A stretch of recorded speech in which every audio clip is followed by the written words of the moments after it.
अस्सलामुअलैकुम everyone, welcome back to my YouTube channel. आज जो हम लेक्चर डिस्कस करने जा रहे हैं that is modern drama a doll's house by Henrik Ibsen. इस लेक्चर में हम राइटर का इंट्रोडक्शन, इसकी फुल समरी, इसके कैरेक्टर्स, थीम्स, सिंबल्स, साथ ही इस स्टोरी की सेटिंग, टाइटल सिग्निफिकेंट को और रिटन पब्लिश डेट को भी डिस्कस करेंगे ताकि इस ड्रामा को थॉरोली कवर किया जा सके और कोई भी कंफ्यूजन बाकी ना रहे और इससे रिलेटेड कोई भी क्वेश्चन हो तो उसे आप सॉल्व कर सकें। तो चलिए स्टार्ट करते हैं आज का लेक्चर। सबसे पहले हम इस ड्रामा के जो राइटर हैं हेनरिक इब्सन, उनका इंट्रोडक्शन पढ़ लेते हैं क्योंकि जब भी हम कोई ड्रामा, नावल या शॉर्ट स्टोरी पढ़ते हैं तो उसके लिए राइटर के बारे में जानना जरूरी होता है। तो चलिए स्टार्ट करते हैं।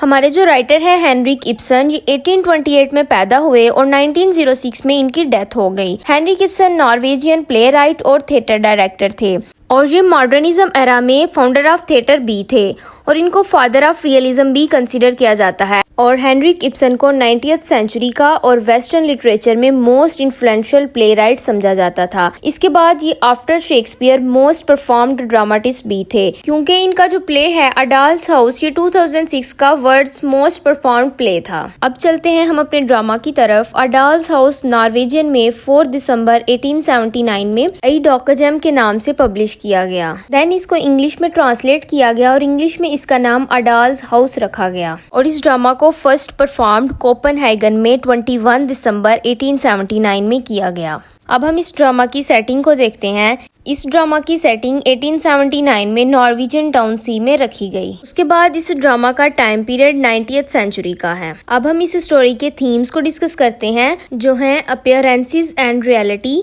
Betrayal, deception, independence and freedom, honour, identity and self discovery, gender roles and expectations. अब हम इस ड्रामा के टाइटल सिग्निफिकेंट को ब्रीफली डिस्कस करेंगे ताकि इससे रिलेटेड कोई क्वेश्चन भी आ जाए तो आप उसे अटेम्प्ट कर सकें। बेसिकली इस ड्रामा का टाइटल अ डॉल्स हाउस रिप्रेजेंट करता है एक वुमन के ऊपर मेल की डोमिनेंस को। इस टाइटल में जो वर्ड है डॉल, ये सुजेस्ट करता है एक मैरिड वुमन को जो शादी के बाद अपने लव और केयर के साथ अपने घर को बनाने की बहुत कोशिश करती है, लेकिन रिटर्न इसकी इंसल्ट होती है, इसे टॉर्चर्ड किया जाता है और ये अपनी वर्थ और अपने ड्रीम्स से टोटली अनअवेयर है। ये अपने आप की बिल्कुल परवाह नहीं करती। और वर्ड डॉल इस ड्रामे में इसका मतलब है एक वुमन जिसका अपना कोई माइंड नहीं, अपनी कोई विल नहीं। और वो डॉल कौन है? वो है नोरा। नोरा जो इस स्टोरी की हीरोइन है। अ डॉल्स हाउस का मतलब है जहाँ पर एक ऐसी वुमन रहती है जिसका नाम है नोरा।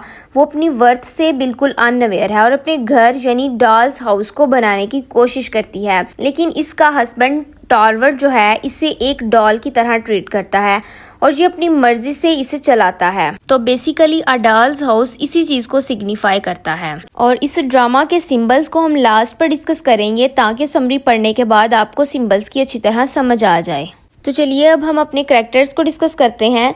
सबसे पहला मेजर कैरेक्टर है नोरा हेल्मर का। नोरा जो है वो इस ड्रामा की हीरोइन है और टॉलवर्ट की डॉल वाइफ है और ये एक सेंसिटिव, सेंसिबल और सीक्रेटिव वुमन है जो कि अपनी वर्थ से बिल्कुल अनअवेयर है और ये अपने थॉट्स को और ड्रीम्स को अपने हस्बैंड से सीक्रेट रखती है और इसका जो मेन कंसर्न है वो अपने हस्बैंड को खुश करना और एक परफेक्ट वाइफ बनना है। और इसका हस्बैंड इसे सिंगिंग लार्क, लिटिल स्क्वेरल और लिटिल स्पेंट थ्रीफ के नेम से पुकारता है और इसे एक डॉल की तरह यूज करता है। उसके बाद सेकंड कैरेक्टर है टॉरवल्ड हेल्मर का जो कि इस ड्रामा का हीरो है और नोरा का हस्बैंड है और ये एक miser, aggressive, rude, arrogant person है और ये स्मगलर और बैंक मैनेजर है और ये रिप्रेजेंट करता है ऐसे सोशल स्ट्रक्चर को जहाँ पर वुमेन को इंफीरियर समझा जाता है और इस सोसाइटी को सिंबलाइज करता है जहाँ पर मेल डोमिनेंट हो, उनकी अथॉरिटी हो और वहीं ऑटोक्रेट हो। उसके बाद इसने नोरा के लिए कुछ रूल्स बनाए हैं। कोई नहीं रूल्स के मुताबिक लाइफ गुजारेगी, जैसे वो स्वीट्स में मैक्रोन्स वगैरह नहीं खाएगी। उसके बाद थर्ड कैरेक्टर है नील्स क्रॉक्सटेड का जो कि टॉलवर्ट के बैंक में जॉब करता है और ये स्टोरी में एज अ विलन अपीयर होता है।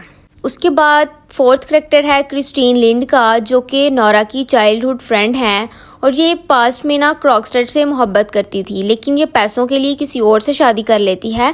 फिर इसके हस्बैंड की डेथ हो जाती है और ये विडो हो जाती है और ये अब स्टोरी में किसी जॉब की तलाश में है। उसके बाद लास्ट कैरेक्टर है डॉक्टर रैंक का जो कि हेल्मर्स का फैमिली फ्रेंड है, यानी नोरा और टॉलवर्ट का फैमिली फ्रेंड है और ये सीक्रेटली नोरा से मोहब्बत करता है और इसे एक बीमारी है ट्यूबरक्लोसिस।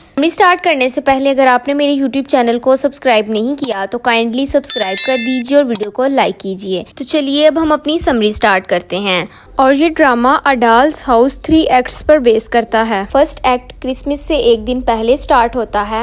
हमारा प्ले यहाँ से स्टार्ट होता है कि नोरा जो है वो डोर ओपन करती है और घर के अंदर एंटर होती है। नोरा के हाथ में बहुत ज्यादा शॉपिंग बैग्स हैं क्योंकि वो शॉपिंग करके आई है। और नोरा का जो हस्बैंड है टॉरवल्ड, वो ना स्टडी रूम में बैठा होता है, तो नोरा वहाँ उससे मिलती है। तो टॉरवल्ड जो है वो इसकी इंसल्ट करता है इतनी ज्यादा शॉपिंग करने पर। तो ये चीज नोरा के ऊपर टॉरवल्ड की डोमिनेंस को शो करती है। उसके बाद टॉरवल्ड इसे बच्चों की तरह और एक डॉल की तरह ट्रीट करता है और टॉरवल्ड ना इसे सिंगिंग लार्क, लिटिल स्क्वेरल और लिटिल स्पेंट थ्रीफ के नामों से पुकारता है। तो इन दोनों की ये कन्वर्सेशन चल ही रही होती है कि जो नोरा की मेड है वो नोरा को बताती है कि क्रिस्टीन लिंड इससे मिलने के लिए आई है।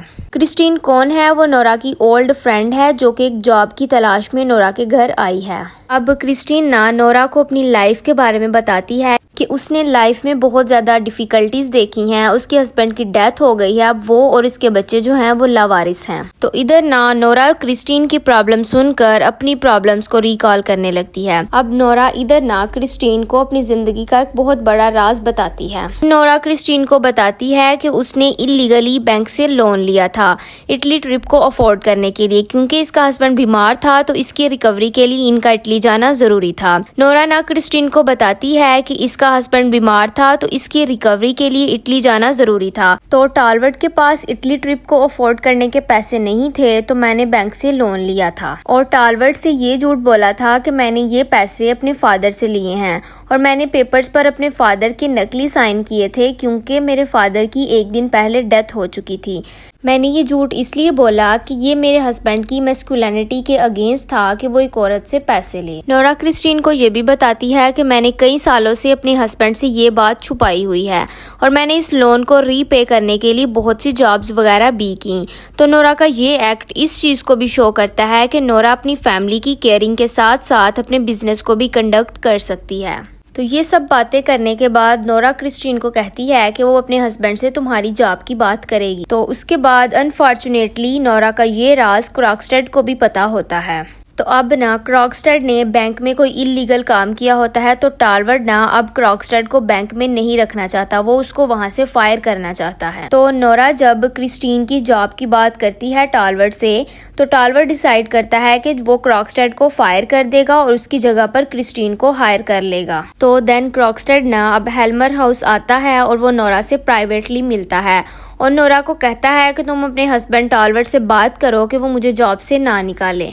तो पहले तो नोरा मना कर देती है, वो कहती है कि ये बैंक का मामला है, आप इस मसले को बैंक में जाकर सॉल्व करें। तो फिर ना क्रॉक्स्टेड नोरा को धमकाना शुरू कर देता है। वो उसे कहता है कि अगर टॉरवल्ड ने मुझे जॉब से निकाला तो जो तुम्हारा राज है लोन लेने वाला वो मैं टॉरवल्ड को बता दूंगा। तो नोरा डर जाती है और वो बार बार टॉरवल्ड से क्रॉक्स्टेड को जॉब पर रखने के लिए कहती है। तो टॉरवल्ड नोरा की बात नहीं मानता, वो कहता है कि क्रॉक्स्टेड ने फॉर्जरी कमिट की है तो अब मैं उसे जॉब पर नहीं रखूंगा। तो उसे कहता है कि अब तुम क्रॉक्स्टेड का नाम भी नहीं लोगी। तो इधर ही एक्ट 1 का एंड हो जाता है और एक्ट 2 यहाँ से स्टार्ट होता है कि जो क्रिस्टीन है वो एक ड्रेस को सिलेक्ट करने में नोरा की मदद कर रही है क्योंकि नोरा ने नेक्स्ट इवनिंग अपने हस्बैंड के साथ एक पार्टी पर जाना है। तो नोरा ना क्रॉक्स्टेड की ब्लैकमेलिंग की वजह से बहुत ज्यादा परेशान है। तो वो ना क्रिस्टीन को बताती है कि क्रॉक्स्टेड मुझे ब्लैकमेल कर रहा है जो मैंने लोन लिया था। तो नोरा क्रिस्टीन को कहती है कि तुम क्रॉक्स्टेड को समझाओ, तुम कुछ करो। तो नोरा फिर टॉरवल्ड से कहती है कि वो क्रॉक्स्टेड को फायर ना करे। तो फिर ना टॉरवल्ड जो है वो अब नोरा पर शक करना शुरू कर देता है तो वो फौरन ही क्रॉक्स्टेड को फायर कर देता है। अब नोरा सोचती है कि उनका जो फैमिली फ्रेंड है डॉक्टर रैंक वो उससे हेल्प मांगेगी। इससे पहले कि नोरा इसे हेल्प का कहती तो डॉक्टर रैंक ना नोरा के लिए अपनी मोहब्बत का इजहार कर देता है और इसे बताता है कि वो बीमार है और इसे एक बीमारी ट्यूबरक्लोसिस है। फिर वो सोचती है कि डॉक्टर रैंक से हेल्प मांगने का कोई फायदा नहीं। एंड देन क्या होता है कि क्रॉक्स्टेड आता है और वो अब टॉरवल्ड के लिए एक मेल बॉक्स छोड़कर जाता है। उस बॉक्स में एक लेटर होता है और लेटर में क्रॉक्स्टेड ने सब कुछ बताया होता है जो नोरा ने लोन लिया था। तो नोरा क्रिस्टीन से मदद के लिए कहती है। तो क्रिस्टीन इसे कहती है कि तुम फिक्र ना करो, मैं क्रॉक्स्टेड को समझाती हूँ कि वो अपना माइंड चेंज कर ले। तो नोरा और टालवर्ड अब पार्टी में होते हैं। तो वहीं टालवर्ड को क्रॉक्स्टेड का मेल बॉक्स रिसीव होता है। तो वहाँ ना नोरा टालवर्ड की तवज्जो उस लेटर से हटाने के लिए डांस करना शुरू कर देती है। तो ड्रामा में डांस को टैरेंटिला का नाम दिया गया है। तो नोरा ना कॉन्टिन्यूसली टैरेंटिला डांस करती रहती है ताकि उसके हस्बैंड का फोकस उसकी तरफ रहे और वो लेटर ना पढ़े। तो इसका हस्बैंड ना इसे इस डांस की वजह से टॉन्ट भी करता है। तो नोरा के सिवा हर कोई डिनर करने के लिए चला जाता है। तो नोरा ना टालवर्ड से प्रॉमिस ले लेती है कि वो पार्टी के बाद लेटर पढ़ेगा। देन नोरा सोचती है कि उसके हस्बैंड को शर्मिंदगी होगी लेटर पढ़ने के बाद। तो वो ना अपने हस्बैंड को शर्मिंदगी से बचाने के लिए खुदकुशी करने का सोचती है। और इधर ही एक्ट 2 का एंड हो जाता है। तो एक्ट 3 यहाँ से स्टार्ट होता है कि अब क्रिस्टीना क्रॉक्स्टेड से मिलने के लिए जाती है। क्रॉक्स्टेड और क्रिस्टीन पहले ही एक दूसरे से मोहब्बत करते थे, लेकिन क्रिस्टीन पैसों के लिए किसी और से शादी कर लेती है। देन उसके हस्बैंड की डेथ हो जाती है। तो अब क्रिस्टीन विडो है, तो वो क्रॉक्स्टेड से शादी के लिए कहती है। तो क्रॉक्स्टेड मान जाता है। इधर क्रिस्टीना क्रॉक्स्टेड से नोरा की भी बात करती है। तो क्रॉक्स्टेड कहता है कि उसने जो लेटर टालवर्ड को भेजा है वो वापस ले लेगा, लेकिन क्रिस्टीन उसे इधर मना कर देती है और कहती है कि नोरा इस बात को लेकर बहुत परेशान थी। हो सकता है कि टालवर्ड को इस बात का पता चल जाए और नोरा की टेंशन खत्म हो जाए, इस तरह उनकी शादी महफूज रहेगी। एंड देन क्या होता है कि टालवर्ड ना नोरा को पार्टी से घर जाने के लिए कहता है। तो डॉक्टर रैंक वहाँ इंटरप्ट करता है और कहता है कि इसकी हालत बहुत सीरियस है और इसकी डेथ भी करीब है क्योंकि इसे ट्यूबरक्लोसिस है। एंड देन क्या होता है कि नोरा और टालवर्ड पार्टी से घर वापस आते हैं और टालवर्ड लेटर पढ़ना शुरू कर देता है जो इसे क्रॉक्स्टेड की तरफ से मिला होता है। तो जब टालवर्ड लेटर रीड कर रहा होता है तो नोरा सुसाइड कमिट करने का सोचती है। वो ये सोचती है कि वो आइसी रिवर में डूबकर सुसाइड कमिट कर लेगी। तो नोरा जब इस इमेजिनेशन में होती है तो टालवर्ड आता है और इसकी इंसल्ट करना शुरू कर देता है। इसे कहता है कि तुमने मुझे धोखा दिया है। तो टालवर्ड ना अपनी रेपुटेशन डैमेज होने के बारे में सोचता है कि ये बात इसकी मैस्कुलिनिटी के खिलाफ है कि वो एक औरत से पैसे ले। नोरा इधर ये सोचती है कि अगर वो सुसाइड कमिट करेगी तो इसका हस्बैंड इसे बचाएगा, प्रोटेक्ट करेगा, लेकिन इसका हस्बैंड इसकी बजाय इसकी इंसल्ट करता है। वो कहता है कि तुम मेरे बच्चों की परवरिश करने के काबिल नहीं हो, तुम मेरे बच्चों के लिए अच्छी मां नहीं बन सकती। तो इसी मोमेंट पर क्रॉक्स्टेड की तरफ से एक और लेटर आता है। वो इसमें बताता है कि नोरा ऐसी नहीं है, मैंने उसे ब्लैकमेल किया, ये सब। देन लेटर पढ़ने के बाद टालवर्ड का माइंड चेंज हो जाता है और इसका गुस्सा खत्म हो जाता है और वो सब भूलने के लिए तैयार हो जाता है। तो अब नोरा बहुत गुस्से में है और कहती है कि वो अब इस घर में नहीं रहेगी और वो टालवर्ड को कहती है कि तुम अपने अलावा किसी से मोहब्बत नहीं कर सकते, हमने ये शादी बिल्कुल अजनबियों की तरह गुजारी। और नोरा अपने आप को एक डॉल से कंपेयर करती है और कहती है कि तुमने अपनी खुशी के लिए जैसे चाहा इस डॉल को यूज किया, इसे अब्यूज किया, मैनिपुलेट किया, लेकिन अब वो ज्यादा देर एज अ डॉल जिंदगी नहीं गुजारेगी। देन नोरा देखती है कि उसका जो हस्बैंड है वो एक सेल्फिश और हिपोक्रेट पर्सन है। तो अब जो टालवर्ड है वो बिल्कुल ब्लैंक है, उसके पास कोई जवाब नहीं क्योंकि उसे वुमेन के साथ हमदर्दी करनी आती ही नहीं, उसे बस इन्हें नीचा दिखाना आता है। अब नोरा घर की चाबियां और वेडिंग रिंग को वहीं छोड़ती है। तो टालवर्ड बहुत ज्यादा परेशान हो जाता है और नोरा गुस्से से अपने पीछे की तरफ डोर को बंद करते हुए घर से निकल जाती है। और इधर ही इस प्ले का एंड हो जाता है। बेसिकली इस प्ले में हमें ऐसी सोसाइटी दिखाई गई है जहां पर मेल डोमिनेंट होते हैं और फीमेल को इंफीरियर समझा जाता है। तो चलिए अब हम अपने सिंबल्स को डिस्कस करते हैं। सबसे पहला सिंबल है मैक्रोन्स सिंबलिज्म। तो नोरा के हस्बैंड ने ना नोरा पर पाबंदी लगाई है कि वो मैक्रोन्स नहीं खाएगी। तो नोरा मैक्रोन्स नहीं खाती क्योंकि वो अपने हस्बैंड से डरती है। ये सिंबल इधर नोरा के चाइल्डिश बिहेवियर को और इस पर इसके हस्बैंड की डोमिनेंस को शो करता है। उसके बाद सेकंड सिंबल है क्रिसमस ट्री का। क्रिसमस एक फैमिली फेस्टिवल होता है। तो क्रिसमस सिंबलाइज करता है हैप्पीनेस ऑफ चिल्ड्रन को एंड ट्री जो है वो सिंबलाइज करता है फैमिली हैप्पीनेस एंड सिक्योरिटी को। उसके बाद थर्ड सिंबल है टैरेंटिला सिंबलिज्म। टैरेंटिला एक डांस का नाम है। तो ये डांस नोरा तब परफॉर्म करती है जब वो ये चाहती है कि टालवर्ड जो है वो लेटर ना पढ़ ले। तो नोरा इस इल्यूजन में डांस करती है कि वो राज जो इसकी प्रीवियस लाइफ से बिलोंग करता है वो टालवर्ड को पता ना चल जाए और साथ ही साथ इस इल्यूजन यानी राज के बारे में अवेयर डेंजरनेस डिस्ट्रक्शन का सिंबल है। तो टेरेंटिला डांस पहले ही डिस्ट्रक्शन को सिंबलाइज कर रहा था। तो जब टालवर्ट को राज का पता चलता है तो डिस्ट्रक्शन होती है, उनका घर बिखर जाता है। उसके बाद है लाइट सिंबलिज्म। जब डॉक्टर रैंक नोरा के लिए अपने लव को एक्सप्रेस करता है तो तब पास एक लैंप की लाइट जल रही होती है। तो ये लाइट ओपन डीलिंग्स को सिंबलाइज करती है। तो हमारे राइटर हेनरिक इब्सन ने लाइट के सिंबल को एज अ प्रॉप यानी एक सहारे के तौर पर इंट्रोड्यूस करवाया है, ताकि कैरेक्टर्स इसे ट्रुथ को रिवील करने के लिए यानी सच्चाई को जाहिर करने के लिए यूज कर सकें। तो डॉक्टर रैंक ने भी इस लाइट में ही अपने लव को एक्सप्रेस किया।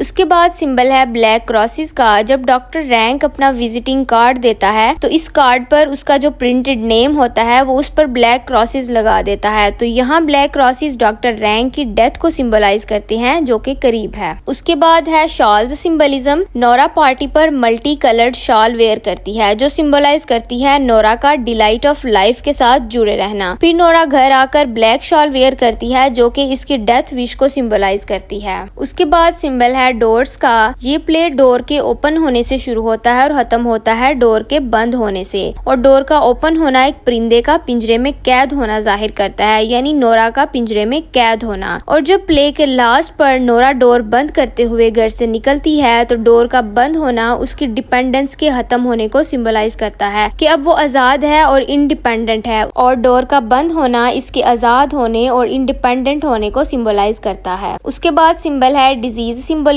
डॉक्टर रैंक की बीमारी ट्यूबरकुलोसिस ऑफ स्पाइन को हेनरिक इब्सन ने सोसाइटी की डेटीरियोरेटिंग बैकबोन को सिंबलाइज करने के लिए यूज किया है। उसके बाद लास्ट वाला सिंबल है बर्ड्स सिंबलिज्म। बर्ड्स टालवर्ट की नोरा के लिए पॉजेसिवनेस को सिंबलाइज करते हैं। और टालवर्ट नोरा को एक ऐसी क्रिएचर समझता है जो इसे एंटरटेन करे और इसके लिए डिलाइट का काम करे। तो वो नोरा को स्काईलार्क कहता है, यानी एक सिंगिंग बर्ड कहता है। और प्ले के स्टार्टिंग में तो ये बर्ड टालवर्ट को खुश करने के लिए सिंगिंग भी करती है। यहाँ सिंगिंग सिंबलाइज करती है नोरा का टालवर्ट को खुश करने के लिए हर एक काम करना। लेकिन प्ले के एंड पर ये बर्ड आजाद हो जाती है, यानी नोरा आजाद हो जाती है और वो इंडिपेंडेंट हो जाती है। तो नोरा इस पिंजरे से निकल कर एक नई औरत बनकर उभरती है, जो कि अब अपनी आइडेंटिटी और सेल्फ डिग्निटी से अवेयर है। होप सो कि आपको सिंबल्स की प्रॉपर तौर पर समझ आ गई होगी। होप सो कि आपको इस ड्रामा अ डॉल्स हाउस की प्रॉपर तौर पर समझ आ गई होगी। अगर वीडियो अच्छी लगी हो तो वीडियो को लाइक जरूर कीजिए और मुझे कमेंट में जरूर बताइएगा कि आपको ये स्टोरी क्लियर है। और इंग्लिश लिटरेचर के बारे में और जानने के लिए हमारे यूट्यूब चैनल को सब्सक्राइब कीजिए और बेल बटन को प्रेस कर लीजिए, ताकि वीडियोस टाइम से आप तक पहुंचती रहें। Thank you so much for watching this video.